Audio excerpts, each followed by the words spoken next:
Hello there you guys, good morning and welcome to another one of my live videos, and today I'm just going to be officially updating you on some more current latest news. I've just been doing some research up to see what's currently going on, and a name has been mentioned up on quite a few days now. It's regarding Emre from Liverpool. The 23-year-old player, early on in the current transfer window, we know that's just ended now, the current transfer window, and we know a lot of that, in that window, that Juventus were actually interested in Emre Can. I think they were heavily linked to him. And they were emerged as the front runners to currently get the player Emre Can on the board, but it didn't occur. And I think Juventus had a £23 million bid turned down just before the current end of the window. But anyway, the Italian press, I think, had reported yesterday who was currently interested in the player. Juventus has been emerged as the front runners, and it's reportedly said that Manchester United are interested in the player, Chelsea are interested in the player, and also to sorry, my throat, and also to Bayern Munich are interested in the current player as well. I think this is what the Italian press had reported regarding Emre Can yesterday.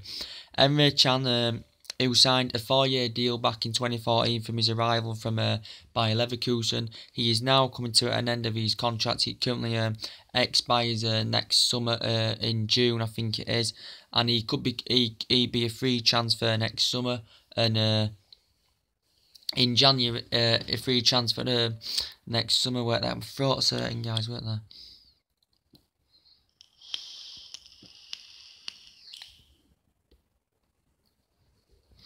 there? He could become a free transfer next summer, but he may leave the current club in January. Will Emre Can, you know, is a player that's had a fine start to the season with Liverpool, to be quite fair. You know, he got first 2 appearances last season. I think he scored 5 goals. He scored twice against Hoffenheim as well, and I think he scored twice in the league this season as well as Emre Can. You know, he's a very, very versatile player. He's skillful, he's quick, he's very good in the air, very tenacious, very compassive. You know, he can play that defensive mid, he can play as a centre-back, he can play as a right-back, and he can also play as a central midfielder as well. So his versatility is very, very essential for other teams to currently get. But yeah, the player with the January, Liverpool could he could be leaving the club in January, but apparently I think Liverpool have had some discussions over securing the player a new deal, but now apparently this has come to an halt because the player is actually demanding a buyout clause involving his current new deal. He wants a buyout clause in this. He wants a release clause, does Emre Can. Liverpool are failing. He's demanding this, but Liverpool are failing to meet what the player's expectations. And I think he may be also demanding that he wants a salary of £100,000 a week from Liverpool Football Club. But Emre Can is demanding that he wants a release clause in his current new deal with Liverpool. There's Emre Can, and this is basically what the player has currently insisted. The player, you know, he risen up the ranks with Bayern Munich fantastically well. I think he was there 3 or 4 years. The majority of his playing time with Bayern Munich, he was in the reserve team. But he did fantastically well because he hasn't really won out at Liverpool. Didn't win out by Leverkusen. You know, he won the Champions League with Munich. He won the Bundesliga with Munich. He won the Super Cup with Munich as well. And then I think he went to Leverkusen for this season. Did Emre Can, was it a season? Yes, I think it was a season. And then after that, Liverpool paid nearly £10 million for the player back in 2014, and he signed a 4-year deal. He's now been at club 3 years. I think this is his current 4th season now. Is Emre Can, and he's made over 100 appearances for Liverpool. He's also won the Young Player of the Season with Liverpool. He also did fantastically well in the Confederations Cup with Germany, won the 2017 Confederations Cup with Germany as well, did Emre Can, but his versatility is very, very good. Liverpool may think he's an iconic figure, a very, very important player, but You know, Liverpool have got Oxlade-Chamberlain. You know, they've got Keita guaranteed, whether it's for January, whether it's for next summer now, I don't know. But that'd fill for Emre Can's spot, and he could fall down the pecking order now.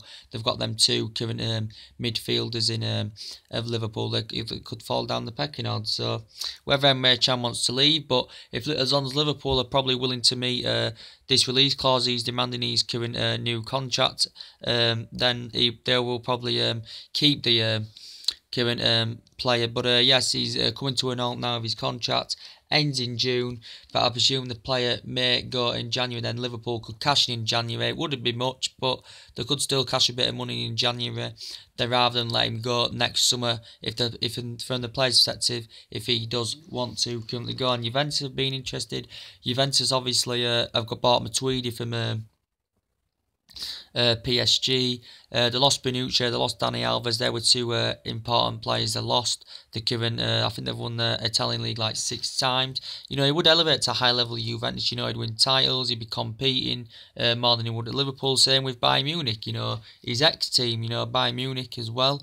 If he went to Chelsea, he'd be more consistent. Even if he went to Chelsea, come to United, he'd be more consistent with Manchester United. But if anyone's going to get him, it looks like Juventus are emerged as the front runners in the situation. But as I did say with the Naby Keita situation as well, reports had broke out about Naby Keita yesterday that this Bundesliga expert, it was stemming from reports, this Bundesliga expert had come out and basically quoted out if Liverpool are prepared to pay another premium to the release clause. They've paid about 7 million of they've paid a premium of £7 million towards it.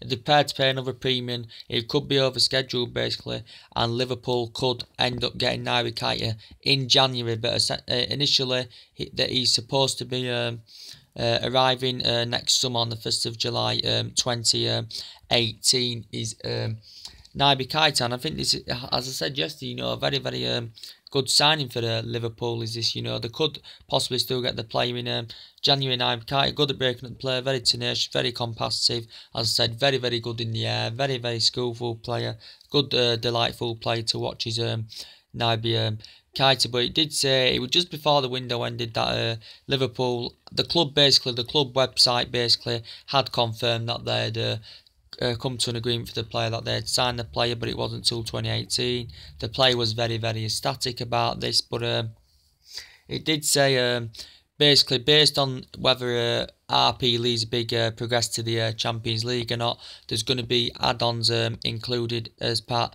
Well, it's a 40 million release clause, but there's going to be add-ons included whether they progress to the Champions League or they don't progress to the Champions League. So it did say there's add-ons included. To get to the Champions League, I think it's going to be about 20 million more add-ons. If they don't, it's going to be between 10 or 15 or something like that. So either way, there's add-ons included. I presume that he's going to be signing a 5-year deal. The player that helped RP Leipzig progress to the Champions League last season, helped him get second place, and he joined from Leipzig had bought him from Salzburg back in 2016, but he's a player that Liverpool had been linked to for the entirety of the window.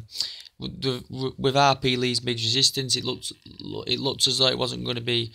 It looked as though it wasn't going to materialise the way how ruthless they were being regarding the player. Liverpool also had a 66 million bid turned down, but yeah, they have come to an agreement. So whether it's January, whether it's whether it's next summer, Liverpool have got the player. Either way, but Liverpool would prefer to get the player in January, but that would mean that they'd be basically paying another premium, probably paying more money for the player as well. So we'll see what happens. But Liverpool, you know, they've got Mane now who's on form. You know, they've got Salah who's on form. Emre Can's hitting form this season as well. He's hitting good form as well. So Liverpool, but I still said they need a number 9. I still said Liverpool, you know, as I always said, they still need someone at the back as well. As I do keep saying, it's like with the Philip Coutinho situation, you know, he's obviously unhappy there. I didn't know what happened with Brazil yesterday because I didn't watch it. He's unhappy at Liverpool, as he did basically want to make the move to Barcelona all summer. I think Liverpool should have got the money for this, cashed in, because they'd have got the money. They'd have got about 150, maybe 160 million pound, and he'd probably come the second most expensive player just behind them. And Liverpool have got this money, and they could have got a couple of other players with that money they would have generated if they were willing to sanction Coutinho, but they just weren't willing to sanction him off. And the Spanish press had reported yesterday, well, Liverpool have obviously named him in the Champions League. I think their first game is against Sevilla on the 13th September.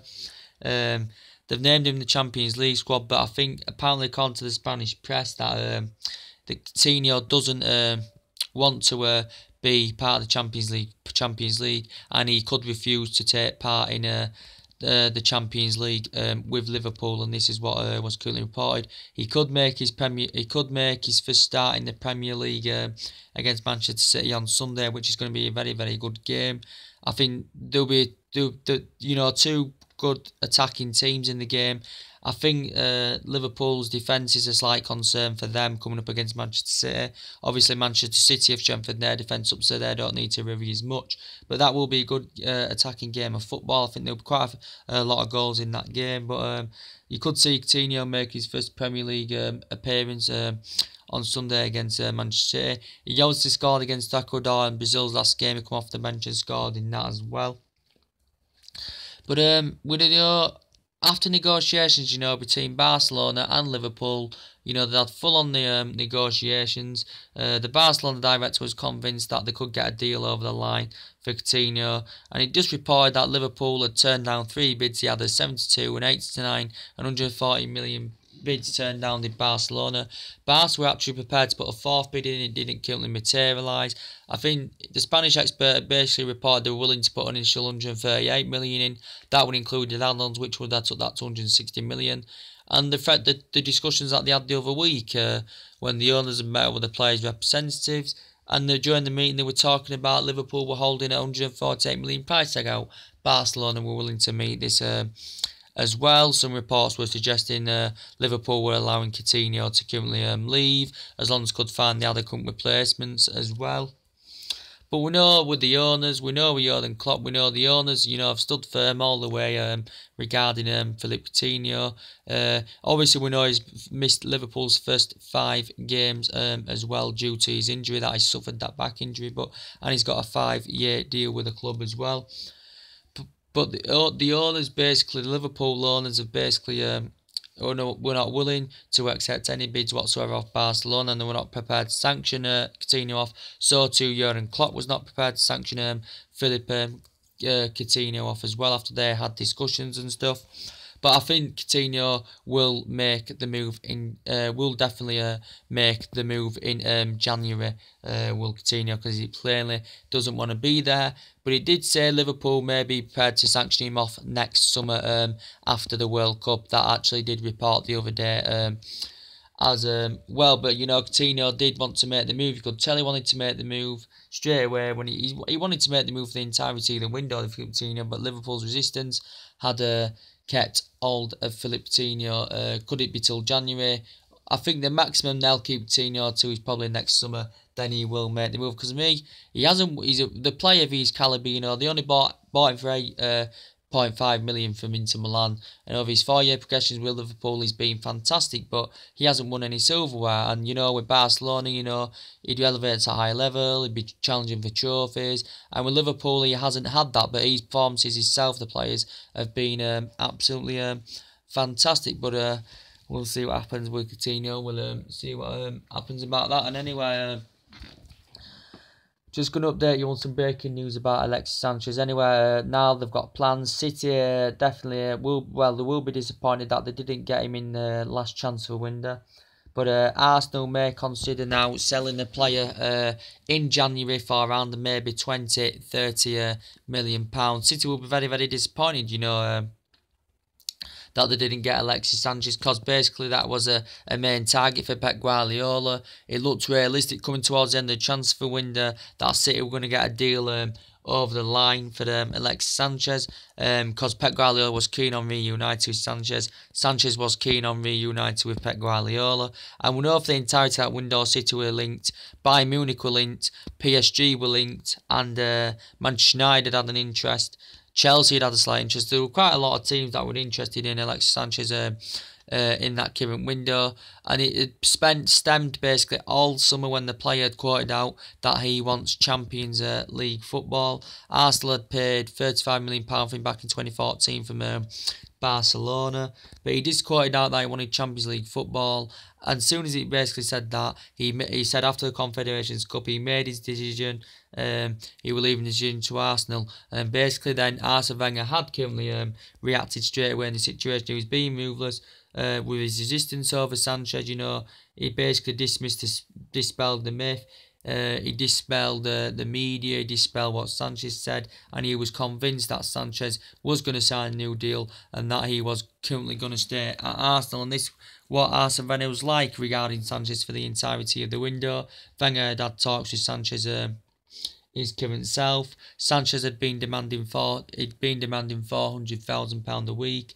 He also turned down the £300,000 a week offer from Arsenal as well did Alexis Sanchez, but he's won 3 FA Cups in 4 seasons of Arsenal.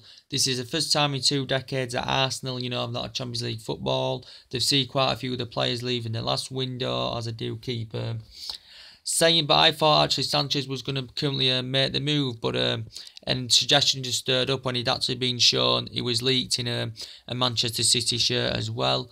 But it had confirmed that I think there were discussions between City and Arsenal over this situation. I think it was was it a week or 4 days before the window ended that there were discussions going on. I think it was just before the Liverpool game or just after the Liverpool game there were discussions going on over the Sanchez situation.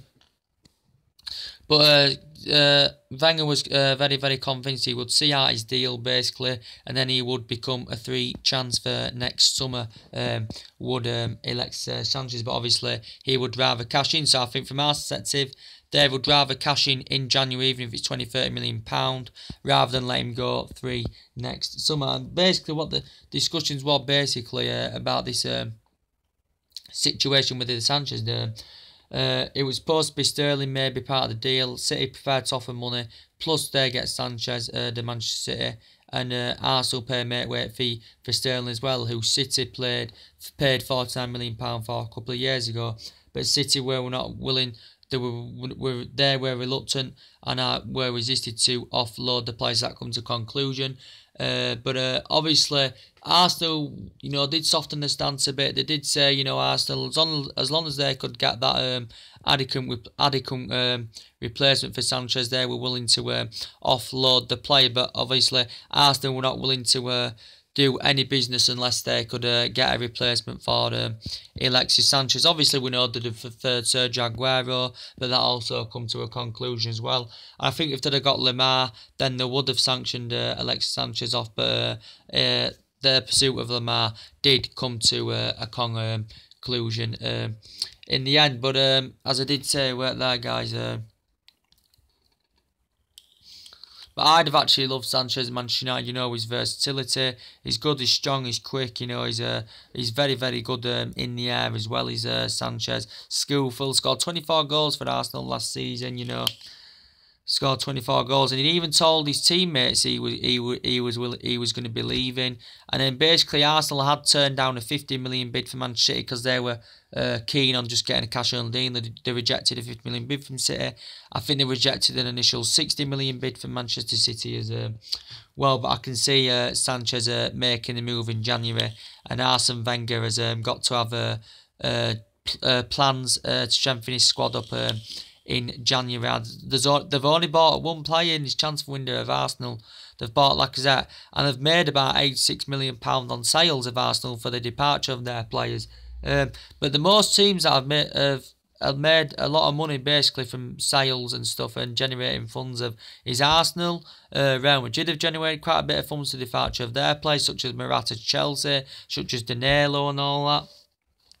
So to have Monaco, they must have made well, the departure of their players in this window must be about 300 million, maybe just over 300 million they've made on the departure of their players as well. Obviously, Monaco have generated more money than they've generated more money than invested money. They haven't invested as much as they've generated money. Of Monaco, nowhere near, should I say.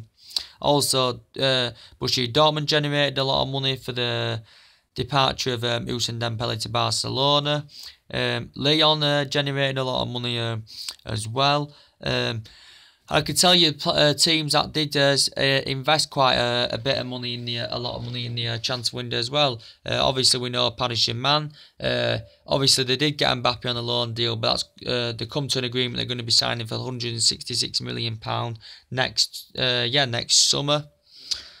Obviously, to avoid financial fair play regulations, and obviously with the Neymar deal, so PSG must have basically spent this, and Dani Alves they got as well. It's got to be nearly 400 million in total. It's got to be nearly 400 million, maybe just less than 400 million. So they've invested so much money as well. AC Milan have done well in this window. They've invested a lot of money as well. You've got Chelsea have spent quite a lot of money on players. City, have invested a lot of money in this transfer window as well. So a lot of teams have spent big. A lot of teams spent big. Quite a few teams have generated a lot of money as well, as I just explained to you, such as Monaco and all that. So very, very interesting transfer window. As I did say, the Premier League had spent about 1.14 billion on the Premier League clubs have spent about 1.14 billion, as I did say the other day. I think the Bundesliga had spent about 729 million. I couldn't remember all the leagues what they spent. Serie A had completed about 444 deals.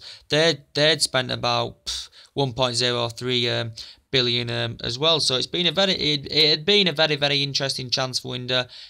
Some good signings had been made. As I did say, the Arsenal sign of Lacazette was very, very good.